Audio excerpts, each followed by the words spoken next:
Alors, cette histoire, j'ai voulu la partager car je l'ai trouvée particulièrement intéressante. En effet, c'est une youtubeuse qui a une communauté qui a deux enfants. C'est une baby mama de deux pères différents. C'est une très belle femme et elle est en couple avec un troisième homme. Malheureusement, ils devaient se marier et ça n'a pas fonctionné. Et elle était célibataire depuis un peu plus d'un an et demi. Elle a été approchée par une autre youtubeuse qui s'appelle Priscilla, The Queen Maker, la faiseuse de reines.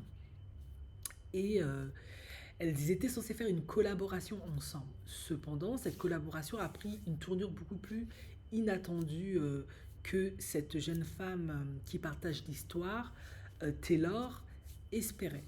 En effet, Priscilla a été extrêmement tactile avec elle, la touchant aux jambes, au cou, voilà. Maintenant, Taylor, ça l'a un peu surprise, mais elle n'a pas réagi outre mesure parce que c'est une femme. Donc elle se dit c'est bizarre, mais bon, peut-être c'est quelqu'un de tactile tout simplement. Ensuite, elles ont continué à se voir, à échanger, elles sont parties voir des pots ensemble. Et à un moment donné, durant une de leurs sorties, Priscilla l'a profondément prise dans ses bras, l'a étreinte avec beaucoup de... Vous voyez, quand un homme vous étreint, ben là c'était une femme. Et elle a compris à ce moment-là que cette youtubeuse, la Queenmaker, attendait beaucoup plus d'elle. Elle, ça l'a un peu surprise, mais elle n'a pas été complètement fermée, car elle était célibataire depuis un an et demi et elle n'avait connu que déception et échecs amoureux avec les hommes. Du coup, les choses ont fait son chemin en passant du temps avec cette femme-là. Elle s'est dit peut-être avec une femme, ce sera différent. Je serai enfin traitée comme une reine. Après tout, cette youtubeuse s'appelle The Queenmaker, donc why not? Elle explique que pendant qu'elle échangeait avec cette youtubeuse, parce qu'ils passaient du temps ensemble, elle lui avait un peu raconté ses relations avec les hommes.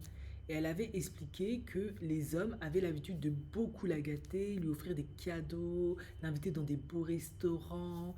Vraiment, il la traitait comme une reine. Et Priscilla écoutait ça avec beaucoup d'attention et on profitait de temps en temps pour avoir un peu la main baladeuse. Sauf que elle s'est rendue compte en fait que ce qu'elle racontait à cette femme, en fait, c'était des armes qui allaient provoquer sa chute. En effet, comme je vous l'ai déjà dit, Priscilla lui faisait parfois certaines étreintes, avait parfois la main baladeuse. Et ce fameux soir où elle a étreint Taylor énormément, avec beaucoup de chaleur, et elle a mis sa tête contre sa poitrine, et elle n'a pas une petite poitrine, elle a une belle poitrine pour le coup, et bien à ce moment-là, elle lui a dit, ah ça fait du bien d'être entre femmes, d'être dans les bras d'une femme, ça fait du bien, on se sent tellement en sécurité. Bon, ok, on se sent en danger avec les hommes, mais on se sent plus en sécurité avec les femmes. Pourtant, Taylor explique que elle se sentait complètement envahie dans son espace vital, sans aller dans une agression, on va dire, clairement. Mais on se sent quand même en sécurité avec les femmes plus que les hommes. Bref, c'est là où il y a quand même une différence majeure. Est-ce que si ça avait été un homme, Taylor aurait reçu ces messages-là de la même manière que si c'était une femme? Je ne pense pas. Avec un homme, elle se serait clairement sentie agressée. Avec une femme, tu vois pas les choses comme ça. Parce que, enfin, pas toutes en général, les femmes ne voient pas les choses comme ça parce que ça renvoie à tellement de choses. La maman, la grande sœur, euh, toutes les croyances qu'on peut avoir sur les femmes que ce ne sont pas des agresseuses, ce sont souvent les hommes, c'est pas des prédatrices, etc. Du coup, Taylor explique, est-ce que c'est un moyen d'être dans un déni, de compenser? Je ne sais pas. Elle explique qu'elle a été très curieuse face à cette attente.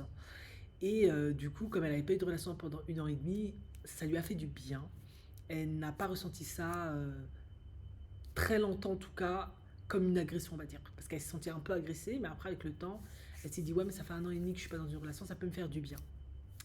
Sauf que, est-ce que c'était que ça la seule raison? Parce qu'elle avait quand même expliqué à Priscilla que elle, les hommes, la traitaient comme une reine, lui offraient tout, etc. Sans qu'elle ait besoin même de coucher avec eux, pas forcément. Du coup, Priscilla, qui semblait avoir un peu d'argent, bah, on a joué.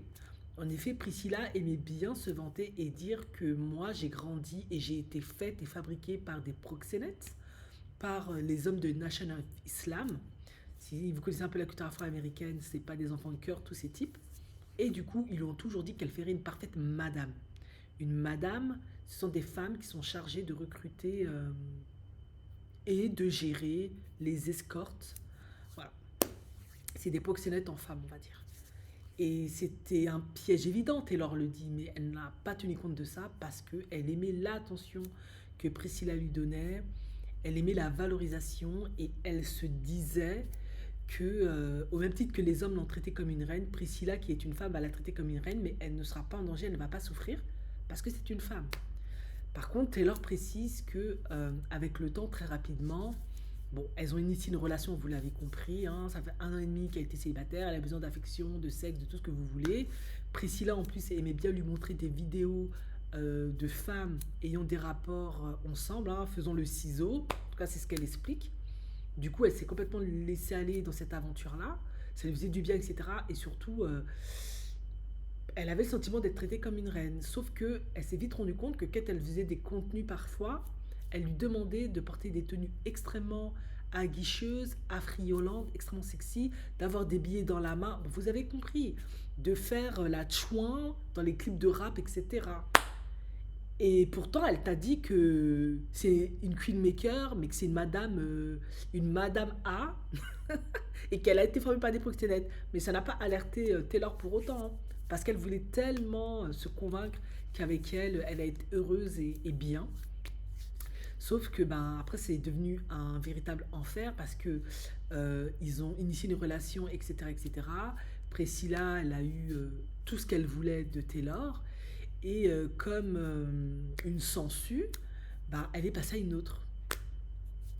Et Taylor, ben, ça l'a profondément bouleversée, ça l'a mis plus bas que terre. Et elle n'arrivait plus à se remettre de cette relation parce qu'elle avait le sentiment d'avoir été trahie. Parce qu'elle s'est dit, mais je comprends pas, j'ai été toujours en relation avec des hommes, hein, afro-américains pour le coup, ils m'ont trahi, ils m'ont déçu, ils m'ont blessé. Euh, et on nous a toujours dit que bah, les hommes, c'est le danger, on n'est pas en sécurité avec eux. Je me suis mis avec une femme comme Priscilla, The Queen Maker. J'étais convaincue, de par son alias, hein, son blaze, qu'elle allait faire de moi une reine, que je serais enfin traitée comme je le mérite, en allant avec en tout cas en changeant de genre sexuel. Et elle aussi, elle a abusé de moi, profité de moi, obtenu tout ce qu'elle voulait de moi, et puis elle m'a dégagé pour une autre. Et Taylor explique que Priscilla est en codépendance, mais est-ce que c'est pas plutôt Taylor qui était dans une relation de codépendance? On sait que Priscilla était beaucoup plus âgée, a quand même été formée par des voyous pour la plupart, hein, je ne vais pas rentrer dans l'exagération, par des proxénètes. Ils ont l'art de manipuler, de séduire, ils savent exactement, surtout les proxénètes, quoi dire aux femmes, quoi leur donner, quelle atmosphère créer pour que tu leur donnes ta confiance et qu'ils te mettent sur le trottoir. Maintenant, Priscilla, est-ce que c'est là où maintenant on commence à se poser des questions? Est-ce que Taylor lui a fait faire des choses comme vendre son corps? Ça, ça reste un peu flou. Par contre, Priscilla se défend en disant, moi je suis une journaliste diplômée, je gagne de l'argent avec mes réseaux sociaux, voilà, j'écris des articles, je suis respectée par la communauté, donc voilà. Sauf que ça veut rien dire. On connaît tellement de personnes qui ont des diplômes, qui ont eu des métiers très respectables, qui se sont retrouvées escortes, qui sont pardon, retrouvées escortes ou sur OnlyFans parce que soit elles avaient des traumas, des blessures, bref, ou tout simplement parce qu'elles se sont dit bah, j'ai gagné plus d'argent, ce sera plus facile, j'aurai pas besoin de me casser la tête de faire les 8 heures par jour. Bref. En tout cas, c'est une histoire complètement dingue. Comme quoi, sur les réseaux sociaux, ben, faut faire attention, c'est pas sur qui on tombe. Les gens nous présentent une apparence, mais derrière, ça peut être tout autre, hein. Ils ont peut-être des intentions beaucoup plus malveillantes et perverses qu'on ne peut l'imaginer.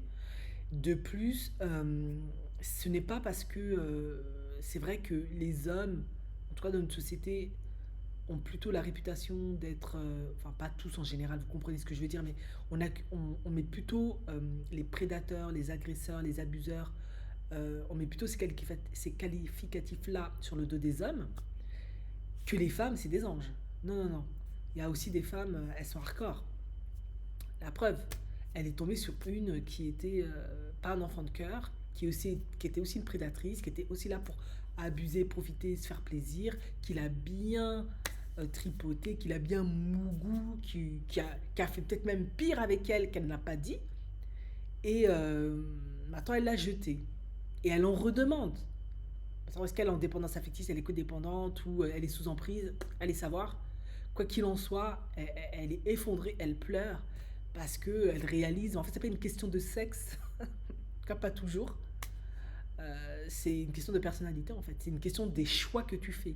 En effet, visiblement, Taylor ne sait pas choisir ses partenaires, ne sait pas choisir ses amants, elle est vraiment attirée par les bad boys, les bad girls pour le coup. Et c'est ça en fait qu'elle doit revoir en fait.